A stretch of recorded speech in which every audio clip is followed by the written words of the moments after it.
कश्यप ऋषि का नाम सुना है? बड़े ही महान ऋषि है। उनकी 16 पत्नियां थी। अब 16 पत्नियों में से एक का नाम था कद्रु और दूसरी का नाम था विनीता। ध्यान से सुनिएगा। कद्रु के संतान सारे सर्प थे। That means all her children were snakes.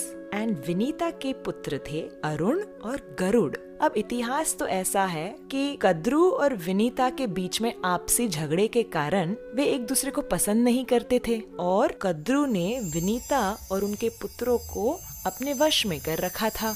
Garuda जी ने बहुत तपस्या करके स्वर्ग से अमृत प्राप्त किया और अमृत के द्वारा अपनी माता विनीता और अरुण और स्वयं को कद्रु के कब्जे से आजाद कर दिया। तब से गरुड़ को सर्प के प्रति बहुत ही ईर्ष्या है। तब से गरुड़ जी और सर्प की बनती नहीं है और जहाँ भी सर्प देखते गरुड़ उसे खा जाते। Wherever he would see snakes, he would eat all the snakes। अब जो स्नेक्स की माता थी कद्रु, ये देख के उसे बहुत टेंशन होता था कि मेरे सारे परिवार को ये खा जाएगा। कद्रु गई ब्रह्मा जी के पास। ब्रह्मा जी मेरी सहायता कीजिए, मेरी मदद कीजिए, ये गरुड़ तो सारे सर्पों को खा जाएगा, हमारा समाज समाप्त हो जाएगा, कृपया हमारी रक्षा कीजिए। अब ब्रह्मा जी गरुड़ के पास आते हैं और गरुड़ से कहते हैं, गरुड़ इतना सारा विध्वंस तुम मत करो इन सर्पों का। एक योजना बनाते हैं जहाँ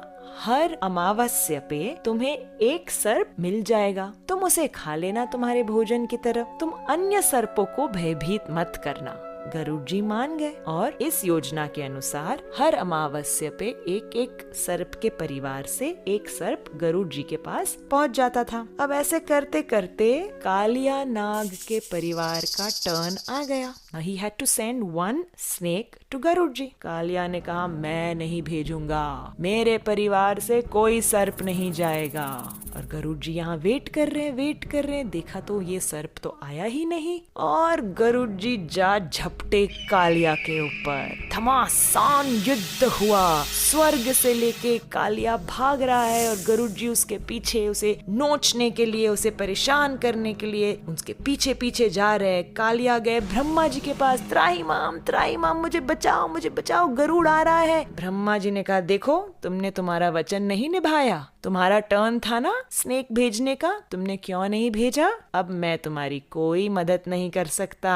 कालिया यहाँ जाए वहाँ जाए, बचाओ, कोई नहीं बचा पा रहा था और गरुड़ जी तेज गति से उसके पीछे आ रहे थे। कालिया तब अंत में जाते हैं अनंत शेष के पास, जो कि बलराम जी हैं। त्राही माम रो के मुझे बचाइए।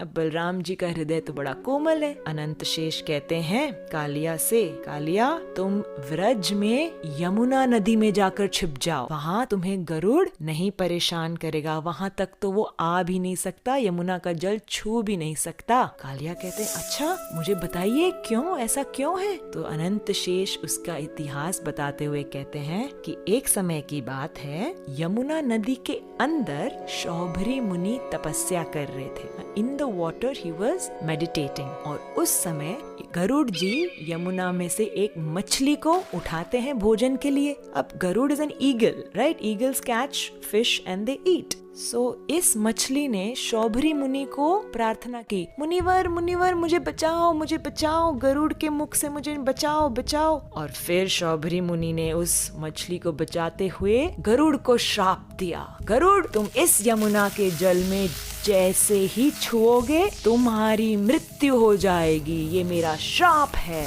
तो इस श्राप के वजह से गरुड़ यमुना पे नहीं आ सकते। अनंत शेष कहते हैं कालिया से, जाओ कालिया, अपनी पत्नियों को लेकर, बच्चों को लेकर, परिवार समाज को लेकर तुम यमुना में बस जाओ, गरुड़ तुम्हें वहाँ नहीं तंग करेगा।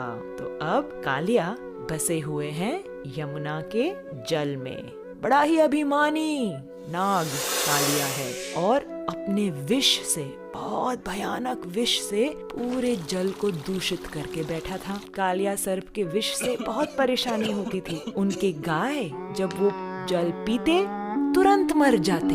अरे जल तो क्या, जब यमुना के ऊपर से पक्षियां उड़ती वे भी गिरकर मर जाती। इतना इतना भयंकर जहर उगलता था। कृष्ण सोच रहे थे मैं कैसे इस कालिया को यमुना से निकालूं। रोज जब मैं गैयों को लेके आता हूँ चरने, तब दाऊ जी मेरे साथ होते हैं। बलराम जी बड़े भाई हैं मेरे, वो मुझे कभी यमुना के पानी में जाने ही नहीं देंगे।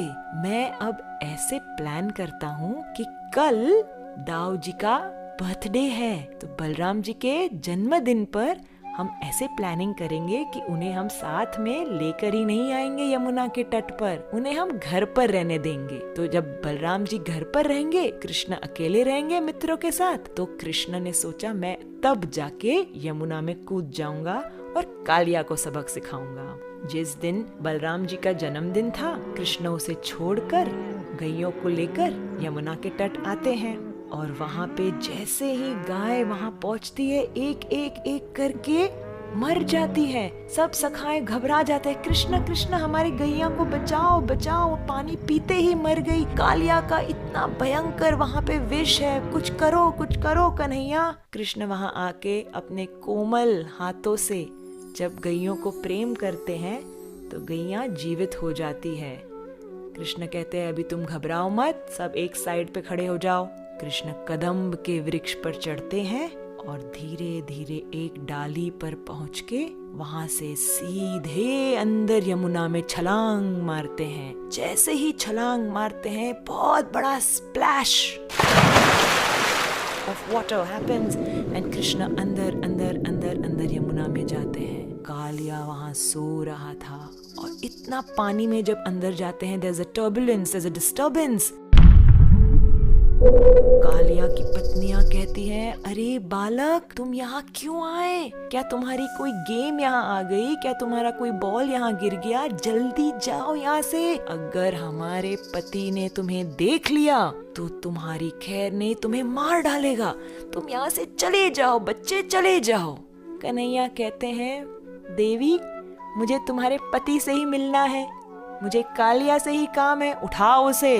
घबराते हुए पत्नियां कहते हैं, नहीं नहीं नहीं बच्चे तुम जाओ, उनका जहर बहुत ही स्ट्रॉन्ग है, तुम तो मर जाओगे। कृष्णा ने देखा कि अब ये पत्नियां उन्हीं के पति की साइड ले रही है, तो जोर से कालिया नाग के जो एक पूंछ थी उसके ऊपर अपने पद रख के जोर से स्टैंप किया और कालिया उठ गया।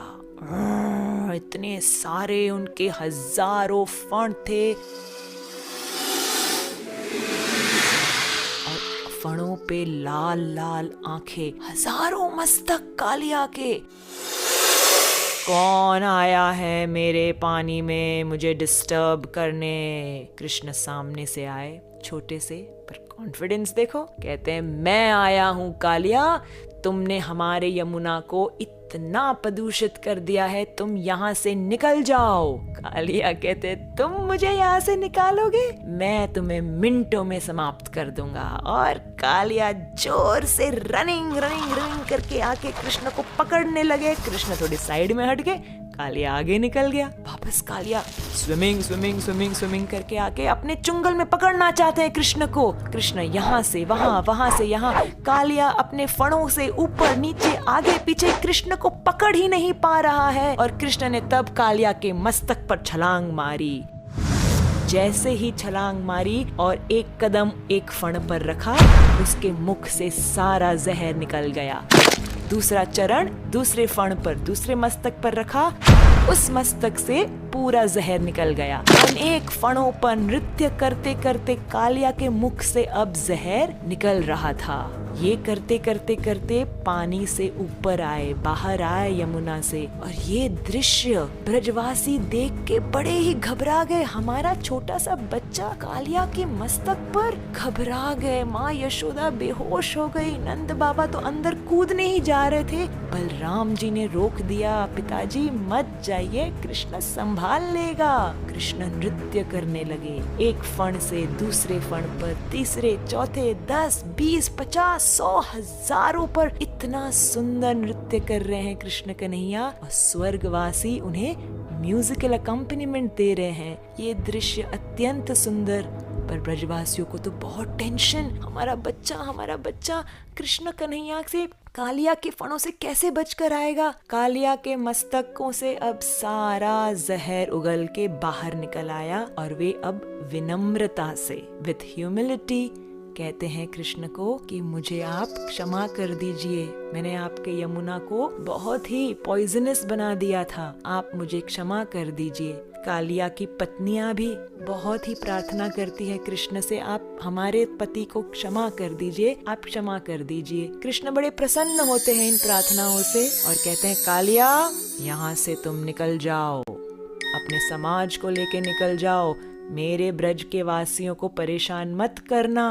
कालिया कहते हैं पर प्रभु मैं यहाँ से निकलूंगा तो गरुड़ मुझे खा जाएंगे, वो तो इतने समय से रुका हुआ है कि मैं कब यमुना से निकलूं और वो मुझ पर झपट के मुझे खा। नहीं, तुम्हारे मस्तक पर अब मेरे पद के चिन्ह हैं। Seeing my footprints on your head, Garuda will not trouble you। Kaliya तुम निश्चिंत होके यहाँ से निकल जाओ। कालिया और उनकी पत्नी, बच्चे, समाज सब कृष्ण को प्रणाम करते हुए यमुना नदी से निकलकर गहरे समुद्र में चले जाते हैं और कृष्ण अपनी कृपा से यमुना को पूरी तरह से स्वच्छ और अमृतमय बना देते हैं।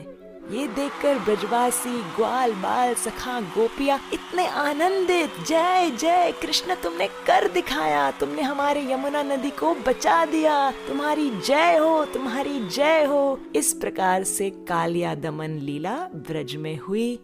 आइए चलो सुनते हैं एक दूसरी कहानी।